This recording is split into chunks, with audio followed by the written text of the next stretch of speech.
Hello and welcome again to another episode of One Starfish, where our mission is to change the world one starfish or one person at a time. As always, make sure to rate, review, subscribe. That's how we get the word out. I'm really excited for our guest today. Miguel has been a good friend of mine. He's from Arte. He's from the beginning, and he's like the grandfather in Arte. Absolutely everyone loves him. But here's a little bit of his bio. So he's been married 38 years. Calls his wife his queen. It's amazing. It's really cool. They have 15 kids. Yes, you got that right. 15 kids. He has built 8 companies, and he's actually working on his 9th company right now in a lot of different industries. So this guy has a lot of experience on entrepreneurship, family. God is very important in his life, number one in his life. And so I'm just really excited to have you on. Thank you so much for your time. Hey, Angela, pleasure. Awesome. Well, let's dig into stuff. So 38 years marriage, 15 kids, 8 companies, on our 9th. Tell us a little bit about, back up. Where did you grow up? Where did that start out? And where did it go? Why did it go where it went? Yeah, so I was born in Mexico, and we migrated in 1977 and moved to Chicago. And that's where I met my wife. I met her in high school. Actually, I met her. She was in grade school, and I was in high school. But, she piqued my interest. She was very feminine. I love that about her. And, she's kind of quiet, not loud. And it's just kind of very, I don't know, it's very feminine, very woman-like. And I really love that. And so I kind of started dating and dated for 2 years and got engaged and got married in 84.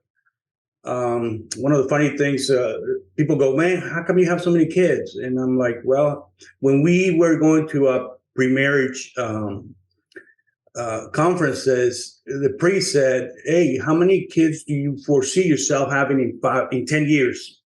And Dora said, 5. And I looked at her like, whoa. Everybody looked at her like, whoa. And I'm like, okay, well, we're gonna have a lot of kids, And she loves being a homemaker.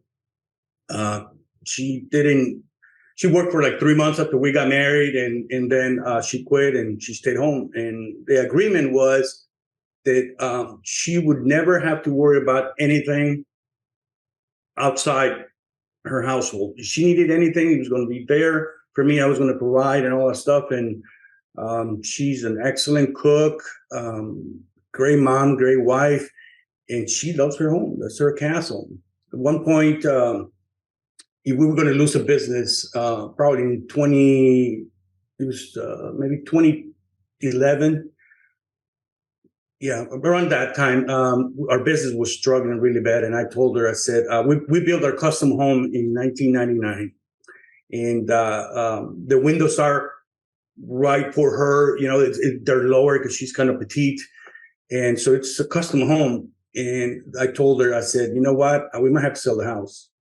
And she looked at me and she goes, not my house. And I realized it wasn't my house. And we were not going to lose the house. There. Yeah, so it's like, okay, put it in another gear and figure it out. So the entrepreneurial part came out of necessity mostly because I was in Chicago, was a programmer for about 15 years. And I had it in cruise control for the longest time. It was an easy job from 7:30 in the morning to like 3 o'clock in the afternoon, and that was it. And started hanging around with the wrong crew, and just it was a big mess. And so we decided to move out of Chicago. So, they said that you are the average of the 5 people you hang around with. Well, right. The other 4 people were like a lot worse than I was. And I realized that if I did not move out of there, my marriage was not going to exist anymore. And so, like I tell people, I ran away. We moved to Kansas. We had no family here. All of her family was in Chicago, and mine was there too. So can I stop you for a second? Because I don't want to lose this for people that are listening. So Miguel knew that he was in a bad crowd. And instead of saying, you know what, I'm just going to distance myself and I'm stronger than this. And he knew his weakness, which I really like shout out, because most people, even including myself, might be like, well, I'll just distance myself.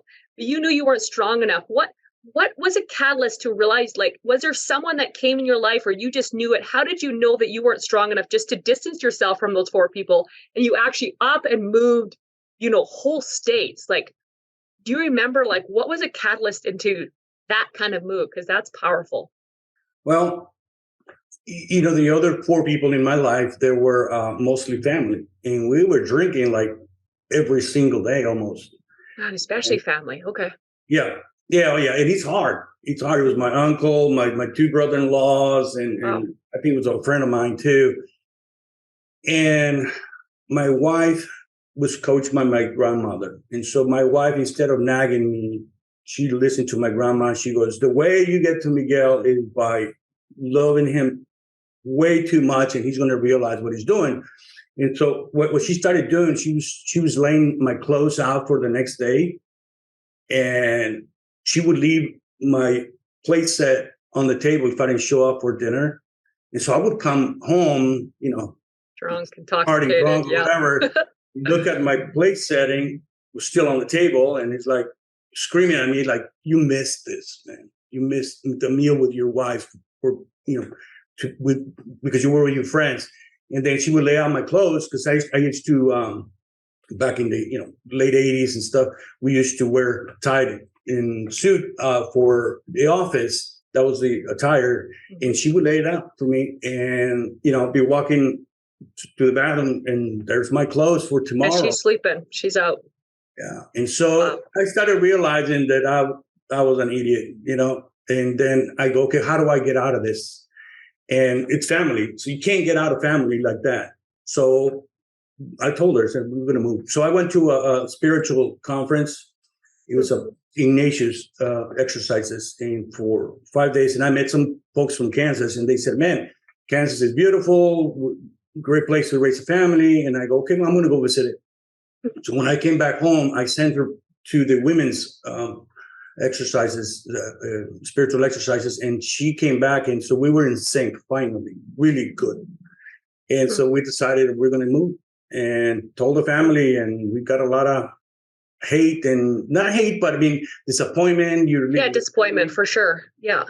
My family come from a family of 7, plus my parents, and then she's a family of 6 in parents, big family. And, you just don't leave the family, right? Right. But it's either that or we wouldn't last together. Wow. That's incredible. So you're like, all right, so now you went into this spiritual conference. Now at that point, because I know God is a big part of your life, was he at that point, or was that where it kind of started down that journey also? I think that's what started. I mean, I was born and raised Catholic, and a lot of times when you're young, you take things for granted. I mean, because we're young and stupid. Yeah. But that spiritual conference really realigned me. The priests were really good, and I had really good conversations with them, specifically about my situation, and we did meditations and things like that. And so I realized what I was doing. I woke up. Your wife is amazing. I knew that, but like, I'm learning more. Like, she needs to be on this podcast. She's incredible. I tell you what, there's a lot of women out there that are really, quote unquote, powerful or whatever, but none compares to my wife. She is like the epitome of womanhood. I mean, I adore her. She's my queen. She's my everything. There's nobody like her. She's strong. Okay, so we had 15 children. She had 11 C-sections. 11 C-sections. And she had a hernia surgery at 5 months of pregnancy with one of my children. She lost that baby on the 8th month of pregnancy. She had to have a C-section. And then she had appendicitis, a rupture, and she waited 2 days. So she had to have all sorts of surgeries or whatever, and she is strong. And she's a simple woman in the sense that she's not complicated. She knows that outside her realm of her home or whatever, nothing matters. She doesn't even watch the news or anything like that. And very God loving, and she makes my home a true haven. You know, I yearn to go back to the house when I'm done with my day. That's so cool. Okay, so you went and you moved to Kansas, and then you were like, new job at this point, because you were working at the job when you left. So then what did you do when you moved to Kansas? Did you have a job lined up, or is that when you started on the entrepreneur kind of roller coaster? Yeah. So you know what, the devil, when the devil found out that we were moving and leaving that stuff, it started putting thoughts in my mind like, you really want to go?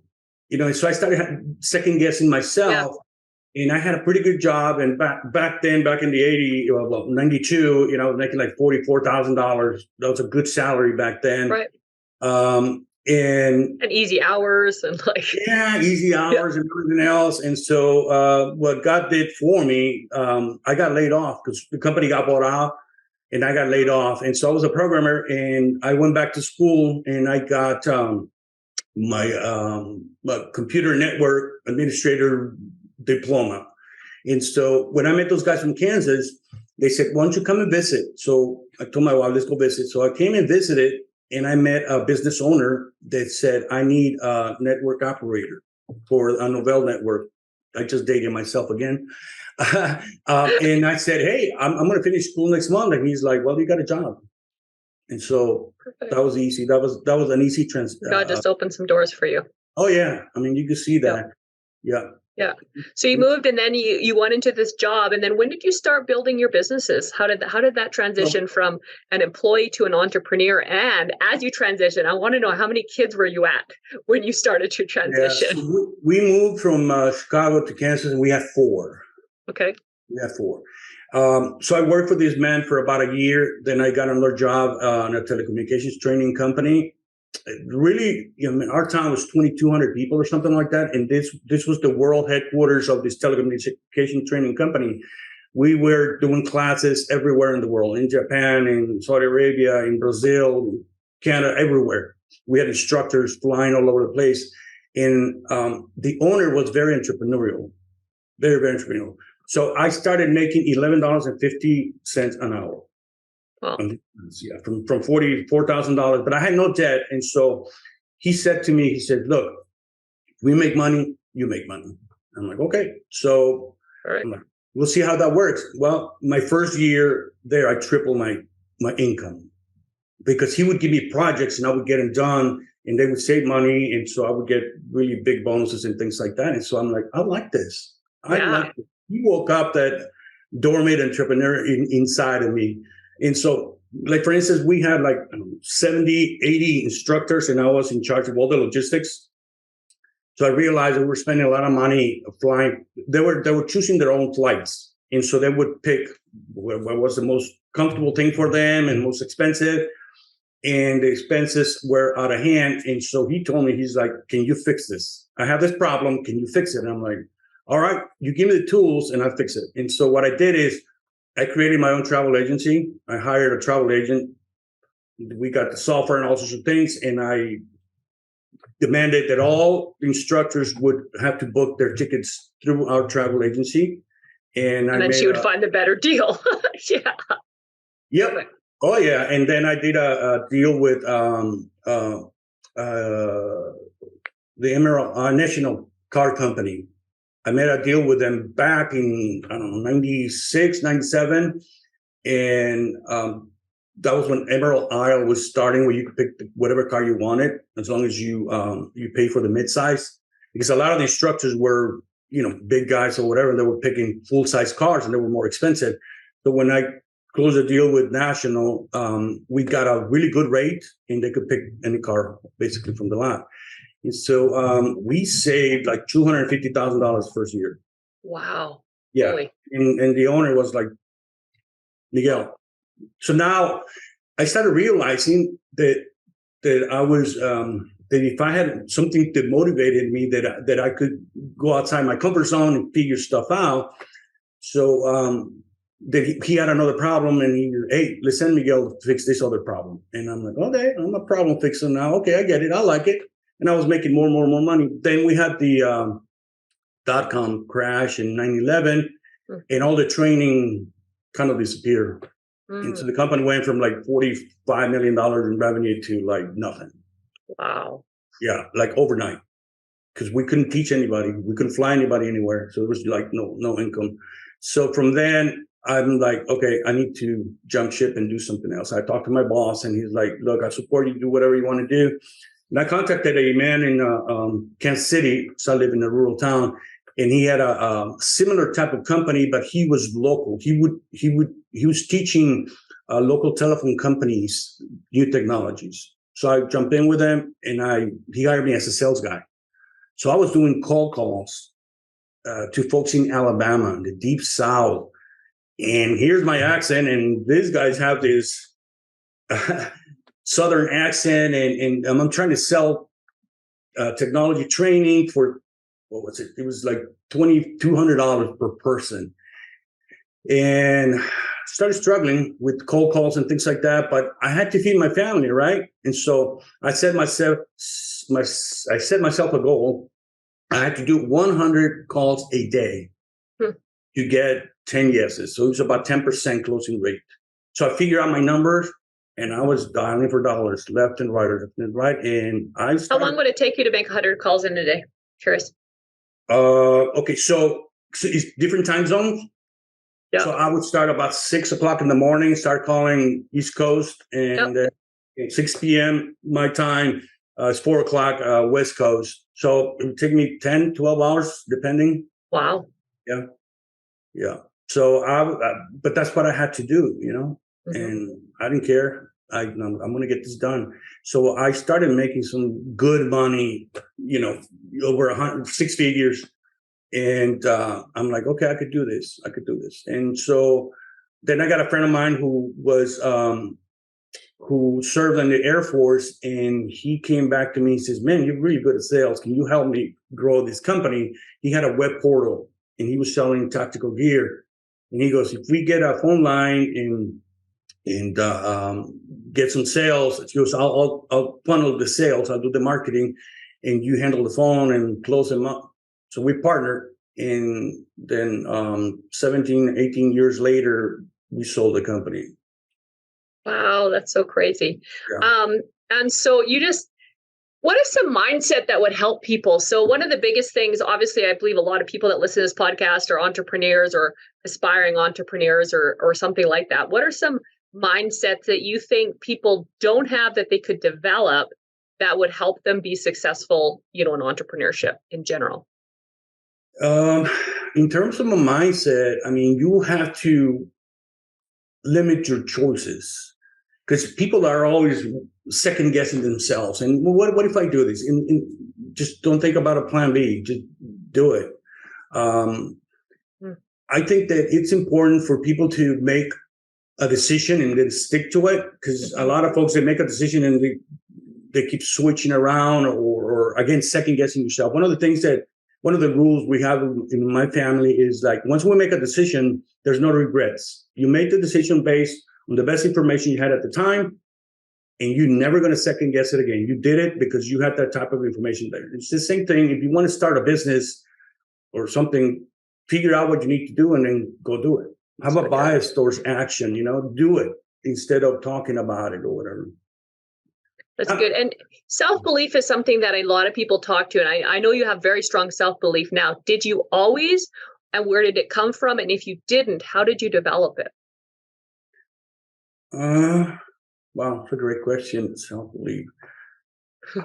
I've always been confident. My dad, when I was little, I was picked on and all that stuff. And my dad said, you got to take care of business, man. You got to do something. And one time I was being picked on by 3 boys that would bully me left and right. And I got so sick and tired. And I went the next day and I beat them all up. And I was like, oh, okay, I could do this. This is great. And so, and then after that, it was just like, I could do anything. My dad never put any limits on me. He was a blue collar worker, but I don't remember him being like negative about stuff, I don't know, to be honest with you. And then once I got married and children started coming in, there's no room for any self-doubt because I got a lot of people have it. So what do you think is a separator? Because I know a lot of people, not with 15 kids maybe, but they've got kids and they've got dependents. And it's easy for some of them to go and say, well, because I have all these kids, I don't have the time, and their kids become an excuse instead of a reason.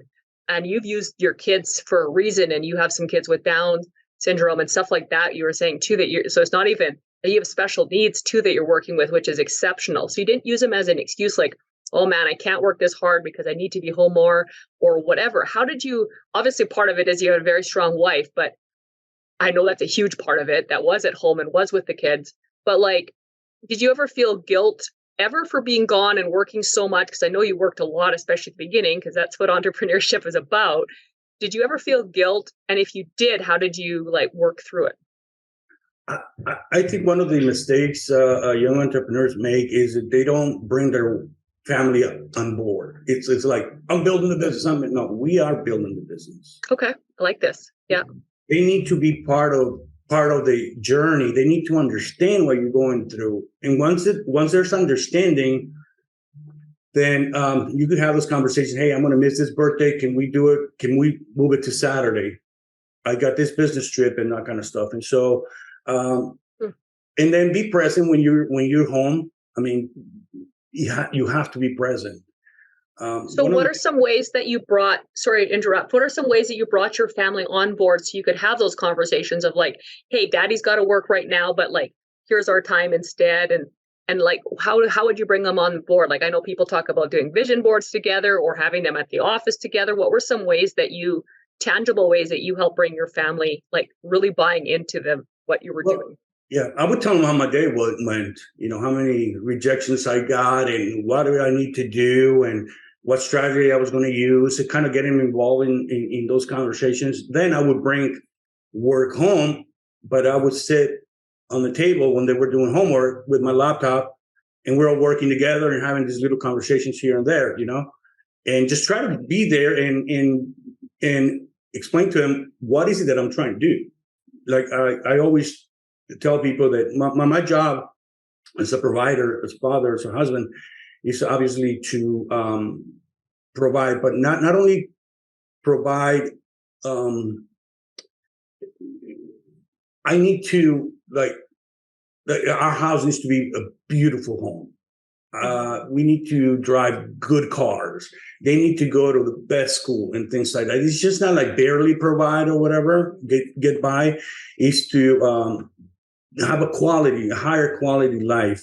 And so I would go, hey, we're going to go to the private school and, it's $1,000 a month or whatever it is. And daddy's got to work a little harder because we're going to go to the private school. Or so you would connect to their dreams to why you were working kind of concept. Hey, we're going to go to Disneyland. That means that I've got to work these couple of weekends or this month or however, that kind of connection. I like that. Yeah, it's like Ed Milet says, you got to put the big dream, and dreams need to be in your dream. They're part of it. Right. It's funny thing you said, including your family. Most people think of their business partners or their, employees and stuff like that when it comes to that, but it's your family that needs to really be in the dream. Yeah, definitely. We were going to go to Europe with my daughter when she graduated from high school, and my 10-year-old son goes, "What do you mean you're going to Europe?" I'm like, "Yeah, we're going to Europe." And he's like, "I want to go." And they're "No, I can't afford it." And he's like, "But I want to go." And I said, "All right, so if you pray that daddy makes $1,000 in the next week, I will buy your ticket." And that was our agreement. And guess what? In 2 days, I made $1,000. I closed the deal. We used to get 50% profit, and I closed a deal, and it was $3,500.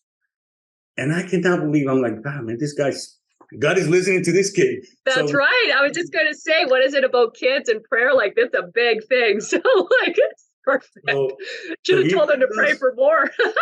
Oh yeah. Oh, I do. I haven't prayed for the business and things like that. So so he got to go to Europe with us. It was fun. That's cool. So, what is your age group of your kids? And do you have grandkids too, I believe? Oh, yeah. How many grandkids do we have now? 14. 14 grandkids. Awesome. And then how old are your kids? What's your age? The youngest is 13. And the twins with Down syndrome are 14. They'll be 15 in April. And my oldest is 38. Wow. Isn't that crazy? Yeah. That's just so crazy. So then as you went through that, did you have a lot of, I'm curious actually, did you have a lot of people that told you were crazy? And how did you handle some of that, either for entrepreneurship, for having kids, following your dreams, all of that stuff? I'm sure there's people that said what they thought about whatever they thought. And how did you handle that? I just don't care. My mindset is so strong. It's like, this is my mission. This is my mission. And it's my family. And I don't care what they say. They criticize me. Like, even my mom lately, she's like, when are you going to relax? And I'm like, Mom, I'm not. I enjoy doing what I'm doing. So I told her we're going to start our 9th business. And so my daughter was diagnosed with breast cancer in October last year. And so she had her surgery in December, and we're going through all the things, but we learned about functional medicine. Dr. TJ Williams from the syndicate. Yes. Called him up and I said, hey, this is the situation, blah, blah, blah. And he's like, all right, I'm going to help you. I'm going to quarterback this for you. And great. So he helped us a lot. And we learned a lot about functional medicine. And so we're going to open a functional medicine clinic. That's what we're going to do, because we're in the middle of nowhere. And the closest one for us was about an hour and 40-minute drive. And I'm like, I think we need to do this. And so there's probably a huge need for that no matter where they're at. People will come in from all over the place. Yeah. And thanks to TJ, and I love him. He's a great human being. You ought to interview him too. But yeah, I was just thinking that. Yeah, thanks to him, she didn't have to go through chemo thanks be to God first, but he built up her immune system so strong that when she went through the surgery, she woke up out of the anesthesia, and the surgeon was so impressed. They're like, "Wow, this is really good. I mean, you're doing very well." She wanted to send her home the same day. And my daughter goes, "No, I'll stay one day." Let's just put it that way. Yeah. And then her recovery after that, it's been phenomenal too. But all natural stuff. She's doing vitamin C, IV therapy, and mistletoe injections in her tummy. Yes, I've heard of this mistletoe from someone else with cancer. Oh, interesting. Yes. So I'm going to ask a question because I want people to realize why you are an entrepreneur, because I feel I could be wrong, but that stuff is not free. No. What is that kind of treatment, if you don't mind sharing? What does that cost someone? And this is why you build a business. Yeah. So the insurance doesn't cover any of that stuff. No. So I don't know. Maybe so far we're probably into maybe 25,000, 30,000 out of our pocket. American. For you Canadians, that's like 50 or 75,000 Canadian. And I feel like that's pretty low, honestly, because I've looked at some of this stuff. So that is why, like I said, if you're working for a job paying you 30,000 a year or 40,000 a year, how are you ever going to look after your family when they need something like this? This can make me so emotional. This is why I do what I do, because man, you need to build a business that can afford this kind of treatment. I know I've heard anywhere from that to like 100,000 plus. Yeah. Most people just don't have that money laying around. No, it is really, really expensive. But again, it's like the fact that she didn't have to go through chemo, and so worth it. And so worth it. One of the things that I've been wanting to post something about the Western medicine. It is such a scam. Oh my God. If it wasn't TJ, I love TJ. He's just awesome. Awesome human being. He looks like Jesus. For anyone that doesn't know, it looks like Jesus. Yeah. He's like, look, Miguel, they're going to come at you like this way, and they're going to scare the hell out of you.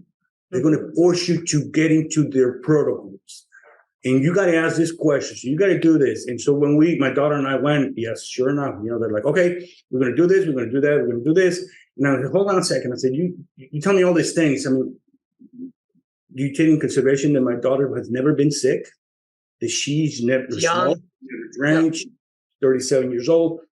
And he's like, we have a protocol and this is what we do. And I'm like, okay, so the protocol is built for everybody. You don't discriminate based on, like my daughter, she's very petite, 105 pounds or something like that. And you put it in the same protocol as everybody else, that she's never been sick, she doesn't smoke, she doesn't do anything. And they're like, this is the protocol. So they have, it's like a sales funnel that puts you in the funnel in there. Yep. We started getting appointments for stuff that we didn't even know we were going to do. And they just kind of push you. But TJ helped us out quite a bit. And so we said no to a lot of things. And then after surgery, they're like, okay, we're going to do chemo and radiation. And I'm like, no, we're not. And the doctor's like, yes, we are. Because that's the protocol. And I'm like, she just had cancer. She's got a double mastectomy. You are going to put her to chemo and radiation because what? She got the tumors out. And he goes, well, there might be some cancer floating around in her blood or whatever. And I'm like, what is this maybe? And then are you going to kill everything she's got?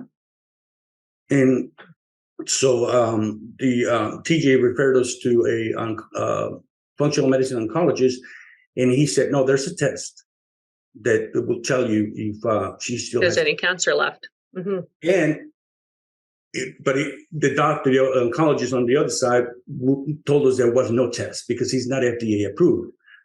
So they have to send the blood outside of the country, the United States, to get it evaluated. So anyway, so it's a scam. The whole thing's a scam anyway.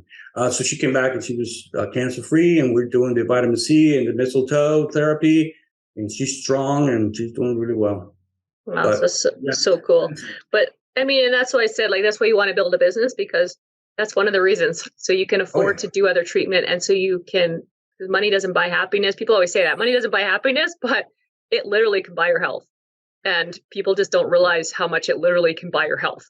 And it's kind of crazy. So we could go down a rabbit trail there. We'll have TJ on. We're already thinking we're going to reach out to him for sure. So I definitely will have him on. That's so good. So when you got a lot of these people that are like, hey, that's, what you're doing, like even your mom saying, hey, slow down, what you're doing is crazy, all this stuff. You were just confident. You just you just knew where you were going. Did you was there anything that helped you grow that way? I believe associations you mentioned before. Did you consciously start? I know you're an RTA, but before that, did you even consciously, obviously pick associations that supported your growth journey, I guess you could say? What were some ways that you strengthened your inner self when people were saying like, slow down, or this is a silly idea, or all the stuff? I had my wife just showed up. I had a lot of people saying, hey, why are you doing this and all that stuff. But I really don't care a whole lot about what people think, because my mission is to be the provider for my family. And that is my number one mission. So nothing else matters. Outside of that, really, nothing just matters. Focus on that. Totally, 100% focus on that. So I have my personal core values. Folks have, companies have core values and stuff, but people don't have core values. I have core values. My core value is God, my family, and my business, and then my country. And every decision that I make, I bounce it off of that. Okay, is this a good thing or a bad thing? Is it going to hurt my family or not? Is it going to benefit my family?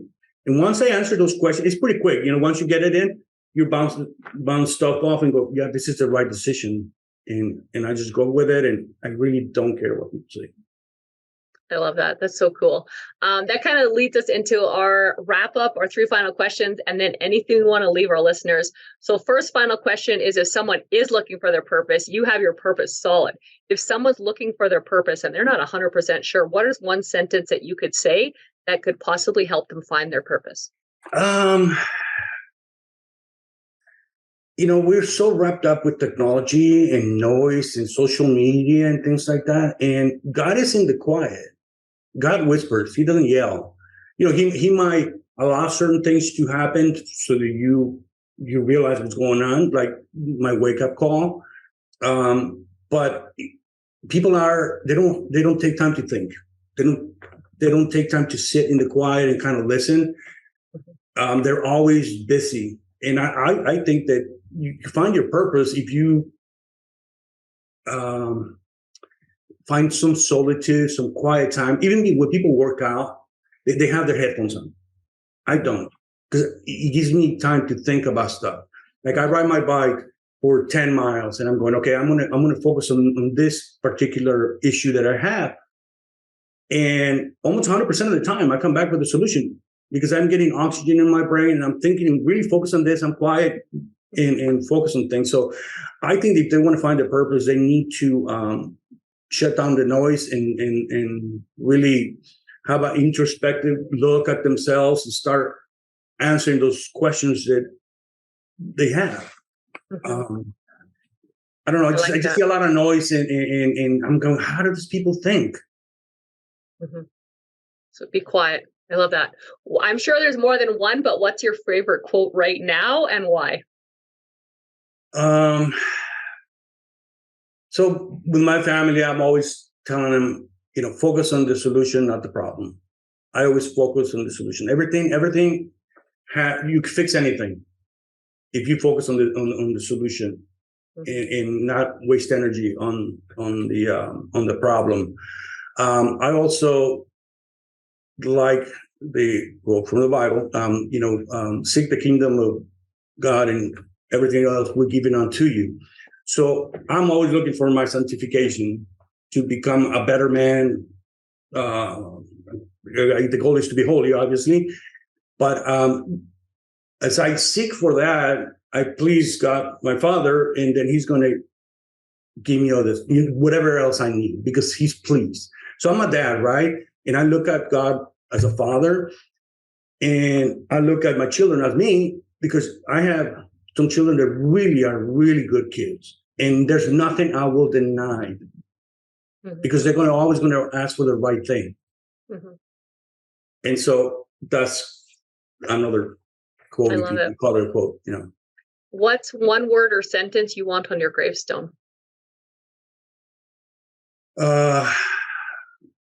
He gave it all. He served well. I'm a passionate man. I love my family. I love my Catholic faith, and that's all I have. And I don't want to die with the tank half full. I want to give it all. I want to love as much as I can. I love my children. I'm very I don't know what the word is, but I'm always hugging them, kissing them, and all sorts of things, because I want them to understand that I love them. And, I want to go to heaven. So I want to be a good human, good person, and try to help people and all that stuff. So. That's really cool. So let's say you ran into someone in a coffee shop and they like, hey, Miguel, that was amazing. Like, your story is incredible and all these things. Was there something we didn't touch on that you just want to really leave our listeners with? So I'm coaching, I'm doing some talks with our local high school seniors, and then I'm going to do the whole boys high school next month. And so to me, it's like when I was growing up, what are the things that held me back? So the things that we didn't talk for on this podcast is one thing I learned from Rob O'Neill, the guy that killed Osama. He was in the first RT syndicate. Live event. Yeah. No, it wasn't a live. He was one with the syndicate had two groups.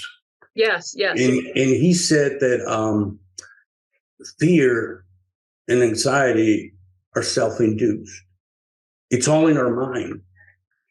And that just blew my mind because I'm like, fear. Okay. And he's like, well, fear comes from your mind because you're thinking about the past, and anxiety comes from the future because you're worried and you're in the present. So those two things don't exist anymore. They don't exist. And you are focusing the energy on that. That just blew my mind. And so I teach my people that I coach, the first thing, one of the first things that I do is talk about those things. So you take a lot of the anxiety, you got to recognize where's the anxiety coming from. It's obviously in the future. You worry about this bill, you worry about that or whatever. But right now, at this moment, you could do something about it, right? And then fear from the past, they might happen again and that kind of stuff. And so I think that's a huge concept. It was a game changer for me. It was a game changer for me. Well, that's so good. Guys, I know you got a lot of value from here. Make sure you share this. Make sure you rate, subscribe, all the things. We'll have Miguel's information, and I know he's so helpful. Feel free to reach out to him. We'll have some of his links in the show notes. If there's anything that he can help with, definitely reach out for sure. Really appreciate having you on, Miguel. Let's go out there. Let's change the world one starfish or one person at a time. Together, if we can change one life at a time or one starfish at a time, together, we can change the world. Thanks for being on. Thank you very much. Appreciate it.